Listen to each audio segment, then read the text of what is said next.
ओम शांति। 3 अप्रैल 2026 के बाबा के मधुर महावाक्य। बाबा कहते, मीठे बच्चे, तुम्हारी ये वंडरफुल यूनिवर्सिटी है जिसमें बिगड़ी को बनाने वाला भोलानाथ बाप टीचर बनकर तुम्हें पढ़ाते हैं। तुम्हारी ये वंडरफुल यूनिवर्सिटी है जिसमें बिगड़ी को बनाने वाला भोलानाथ बाप टीचर बनकर तुम्हें पढ़ाते हैं। प्रश्न, इस क़यामत के समय में तुम बच्चे सभी को कौन सा लक्ष्य देते हो? इस क़यामत के समय में तुम बच्चे सभी को कौन सा लक्ष्य देते हो? उत्तर, हे आत्माएं, अब पावन बनो। पावन बनने बिगर वापस जा ही नहीं सकते। आधा कल्प का जो रोग लगा हुआ है उससे मुक्त होने के लिए तुम सबको 7 रोज भट्ठी में बिठाते हो। पतितों के संग से दूर रहे, कोई भी याद ना आए, तब कुछ बुद्धि में ज्ञान की धारणा हो। गीत तूने रात गवाई सो के। ओम शांति। ये बच्चों को किसने कहा? क्योंकि स्कूल में बैठे हुए हो तो जरूर टीचर ने कहा है। प्रश्न उठता है, ये टीचर ने कहा, बाप ने कहा, व सदगुरु ने कहा? ये महावाक्य किसने कहे? बच्चों को बुद्धि में पहले ये आना चाहिए कि हमारा बेहद का बाप है जिसको परमपिता परमात्मा कहा जाता है। तो बाप ने भी कहा, शिक्षक ने भी कहा, तो साथ साथ सदगुरु ने भी कहा। ये तुम्हारी बुद्धि में है। जो स्टूडेंट हैं और कॉलेज व यूनिवर्सिटी में टीचर पढ़ाते हैं उनको कोई फादर व गुरु नहीं कहेंगे। ये है ही पाठशाला। फिर यूनिवर्सिटी को हो, कॉलेज को हो, है तो पढ़ाई ना। पहले ये समझना है, पाठशाला में हमको कौन पढ़ाते हैं? बच्चे जानते हैं वह निराकार जो सभी आत्माओं का बाप है, सदगति दाता है, वह हमको पढ़ा रहे हैं। ये हमारी रचना उस एक रचना की प्रॉपर्टी है। तो खुद भी बैठ रचना के आदि मध्यांत का राज समझाते हैं। तुम बच्चों ने जन्म लिया बाप के पास। तुम बच्चे जानते हो, तुम बुद्धि से जानते हो, हम सभी आत्मा का वह बाप है जिसको ज्ञान का सागर नॉलेजफुल कहा जाता है। ज्ञान का सागर पतित पावन, ज्ञान से सदगति होती है। मनुष्य पति से पावन बनते हैं। अब तुम बच्चे यहाँ बैठे हो और कोई स्कूल में किसी को बुद्धि में नहीं आता कि हमको ज्ञान का सागर निराकार बाप पढ़ा रहे हैं। ये यहाँ ही तुम जानते हो। तुमको भी समझाया जाता है। खास भारत और आम सारी दुनिया में ऐसे कोई भी नहीं समझेंगे कि हमको निराकार परमात्मा पढ़ाते हैं। उनको पढ़ाने वाले हैं ही मनुष्य टीचर। और फिर ऐसा भी ज्ञान नहीं जो समझे हम आत्मा हैं। आत्मा ही पढ़ती है, आत्मा ही सब कुछ करती है। फलानी नौकरी आत्मा करती है इन कर्म इंद्रियों द्वारा। उनको ये रहता है कि हम फलाना हैं। जब अपना नाम रूप याद आ जाता, हम ये करते हैं, हम ऐसे करते हैं, शरीर का नाम ही याद आ जाता है। परंतु वह रॉन्ग है। हम तो पहले आत्मा है, पीछे ये शरीर लिया है। शरीर का नाम बदलता रहता है, आत्मा का नाम तो नहीं बदलता।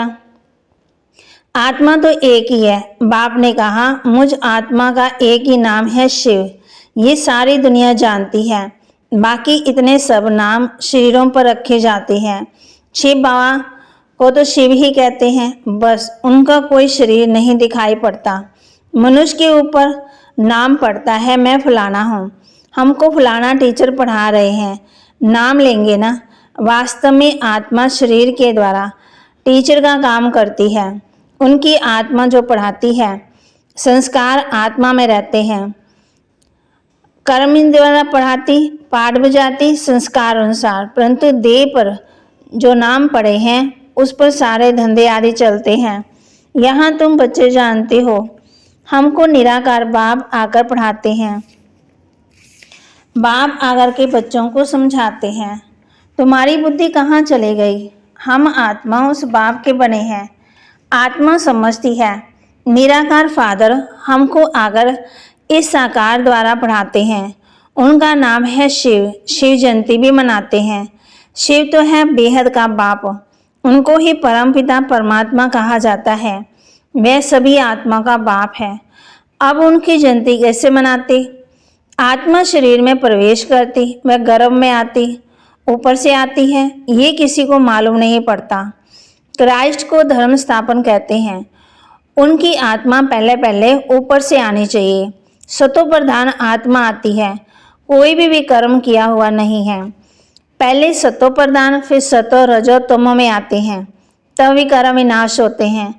पहले आत्मा जो आएगी सतो प्रधान होने के कारण कोई दुख नहीं भोग सकती। आधा टाइम जब पूरा होता है तब भी कर्म करने लगती है। आज से 5000 वर्ष पहले बरोबर सूर्यवंशी का राज्य था और सब धर्म बाद में आए। भारतवासी विश्व के मालिक थे। भारत को विनाशी खंड कहा जाता है और कोई खंड था ही नहीं, तो शिव बाबा है बिगड़ी को बनाने वाला। भोलानाथ शिव को कहा जाता है, ना कि शंकर को। भोलानाथ शिव बिगड़ी को बनाने वाला है।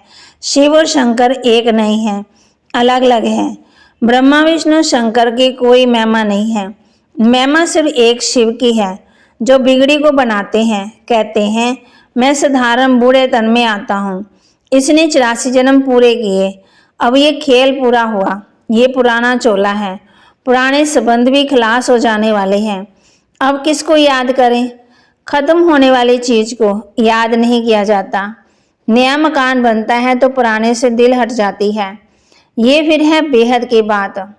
सदगति तो होती है, अर्थात रावण के राज्य से सबको छुटकारा मिलता है। रावण ने सबको बिगाड़ दिया है। भारत बिल्कुल ही कंगाल भ्रष्टाचारी है। आगे भ्रष्टाचार समझते करप्शन, चोरी, ठगी को, परंतु बाप कहते हैं पहला भ्रष्टाचार देवाभिमान विकार, शरीर विकार से पैदा होता है, इसलिए इसको नर कहा जाता है। बाप कहते सतयुग में है ही सुख की दुनिया और ये है दुख की दुनिया। हम सतयुग में प्रवृत्ति मार्ग वाले देवी देवताएं थे। कहते हैं पवित्र होने से विकार बिगड़ बच्चे कैसे पैदा होंगे? बोलो, हम अपनी राजधानी बहुबल से नहीं योग बल से स्थापन करते हैं, तो क्या योग बल से बच्चे नहीं पैदा हो सकते? जबकि है ही वाइसलेस वर्ड, पवित्र दुनिया, पवित्र गृहस्थ आश्रम, यथा राजा रानी संपूर्ण निर्विकारी तथा प्रजा, यहाँ है संपूर्ण विकारी। सतयुग में विकार होते नहीं है, उसको कहा जाता है ईश्वरीय राज्य। ईश्वर बाप का स्थापन किया हुआ अभी तो है रावण राज्य। शिव बाबा की पूजा होती है, जिसने स्वर्ग स्थापन किया। रावण जिसने नरक बनाया उसको जलाते आते हैं। द्वापर कब शुरू हुआ ये भी किसी को पता ही नहीं है। ये भी समझ की बात है। ये है ही तमो प्रधान आश्रय दुनिया, वह है ईश्वरीय दुनिया। उसको स्वर्ग दैवी पावन दुनिया कहा जाता है। ये है नरक पति दुनिया। ये बातें भी समझेंगे वही जो रोज पढ़ेंगे। बहुत कहते हैं फलानी जगह स्कूल थोड़ी है, अरे हेड ऑफिस तो है ना, तुम अगर डायरेक्शन ले जाओ, बड़ी बात तो नहीं है ना। सृष्टि चक्र को सेकंड में समझाया जाता है। सतयुग त्रेता पास्ट हो गया, फिर द्वापर कलयुग भी पास्ट हो गया।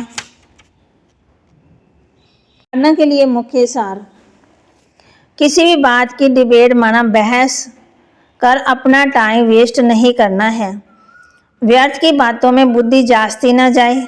जितना हो सके याद की यात्रा से विक्रम विनाश करने हैं। आत्माभिमानी रहने की आदत डालनी है। किसी भी बात की डिबेट माना अब बहस कर अपना टाइम वेस्ट नहीं करना। व्यर्थ की बातों में जास्ती बुद्धि ना जाए। जितना हो सके याद की यात्रा से विक्रम विनाश करने हैं। आत्माभिमानी रहने की आदत डालनी है। इस पुरानी दुनिया से अपना मुंह फेर लेना है। शांति धाम सुख धाम को याद करना है। नया मकान बन रहा है तो पुराने से दिल हटा लेनी है। वरदान, ईश्वरीय कुल की स्मृति द्वारा माया का सामना करने वाले सदा समर्थ स्वरूप भव। ईश्वरीय कुल की स्मृति द्वारा माया का सामना करने वाले सदा समर्थ स्वरूप भव। किसी भी कार्य में सफलता प्राप्त करनी है तो पहले स्मृति द्वारा समर्थी स्वरूप बनो। समर्थ आने से माया का सामना करना सहज हो जाएगा। जैसी स्मृति होती वैसा स्वरूप बन जाता। इसलिए सदा पावरफुल स्मृति रहे कि अब तक ये ईश्वरीय जन्म है, तब तक जब तक ये ईश्वरीय जन्म है तब तक हर सेकंड, हर संकल्प, हर कार्य ईश्वरीय सेवा पर हूँ। हमारा ये ईश्वरीय कुल है। ये स्मृति की सीट पर सर्व कमजोरियों को समाप्त कर देंगे। स्लोगन: सत्य समय अनुसार सिद्ध होता है, उसे सिद्ध करने की आवश्यकता नहीं। सत्य समय अनुसार ही स्वयं सिद्ध होता है, उसे सिद्ध करने की आवश्यकता नहीं। अव्यक्त इशारे: महान बनने के लिए मधुरता और नम्रता का गुण धारण करो। मेजॉरिटी के सामने सर्विस में बाधा डालने वाले मुख्य विघ्न आता है। मैंने ये किया, मैं ही ये कर सकता हूँ, ये मैंपन आना, इसको कहा जाता है ज्ञान का अभिमान, बुद्धि का अभिमान, सर्विस का अभिमान। इस रूपों में ही विघ्न आते हैं। इस प्रकार के विघ्नों को समाप्त करने के लिए सदा एक शब्द याद रखना है कि मैं निमित्त हूँ। निमित्त बनने से निराकारी, निरहंकारी और नम्रचित्त की निसंकल्प अवस्था में रह सकते हैं। यही धारणा वायुमंडल को निर्विघ्न बनाती है। तो बाहर कहते हैं मेजॉरिटी के सामने सर्विस में बाधा डालने वाला मुख्य विघ्न आता है। मैंने ये किया, मैं ही ये कर सकता हूँ, ये मैंपन आना, इसको कहा जाता है ज्ञान का अभिमान, बुद्धि का अभिमान, सर्विस का अभिमान। इन रूपों में ही विघ्न आते हैं। इस प्रकार के विघ्नों को समाप्त करने के लिए सदा एक शब्द याद रखना है कि मैं निमित्त हूँ।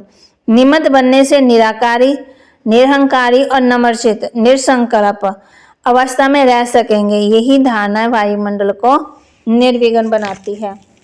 तो बाबा के महावाक्य को लाइक करें, शेयर करें, सब्सक्राइब करें और अपने जीवन में जरूर धारण भी करें। ओम शांति।